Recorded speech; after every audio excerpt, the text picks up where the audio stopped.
सर्व इस्लामपूर नगरवासियांना मी असे आवाहन करतो की वार्ड नंबर 7 मधून श्री संग्रामसिंह दिलीपराव पाटील व पल्लवी नागे हे दोघे तुतारी या चिन्हावर उभा राहिले असून ते आदरणीय आमदार जयंतराव पाटील यांच्या मार्गदर्शनाखाली एक विजन घेऊन लोकांना मतं मागत आहेत। आज आपण या 21व्या शतकाचा जर विचार केला तर हे दोन्ही उमेदवार सुशिक्षित आहेत। संग्रामदादा आमचे मार्गदर्शक आहेत। आम्ही 2017 पासून एक युवक अध्यक्ष म्हणून संग्रामदादा यांच्याकडे पाहत आहे। दादा एक उच्च शिक्षित RIT सारख्या इंजिनिअरिंग कॉलेज मधून त्यांनी शिक्षण घेतलेलं आहे। त्यांचे विजन खूप मोठे आहे। विशेषतः वार्ड नंबर 7 मध्ये जयंत पाटील यांनी असा उमेदवार का दिला याचा लोकांनी विचार करावा। ती आज दादांच्या मार्गदर्शनाखाली 7 वर्ष झालं काम करतोय। दादा इंद्रप्रस्थ पतसंस्थेच्या मार्गदर्शन लोकांचे काम करतात।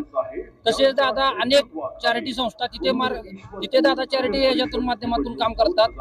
अनेक लोकांना इंद्रप्रस्थ ग्रुपच्या माध्यमातून दादांनी रोजगार दिलेला आहे। हे सर्व लोकांना दिसते डोळ्यानं। जर वार्ड नंबर 7 चा विकास करायचा असेल तर इथल्या लोकांनी बदल हा केलाच पाहिजे अशी माझी अपेक्षा आहे। आणि सर्व उरण ईश्वरपूर वासियांनी 2 तारखेला दादांना भरभरून मतदान करावे व दादांना विजयी करावा।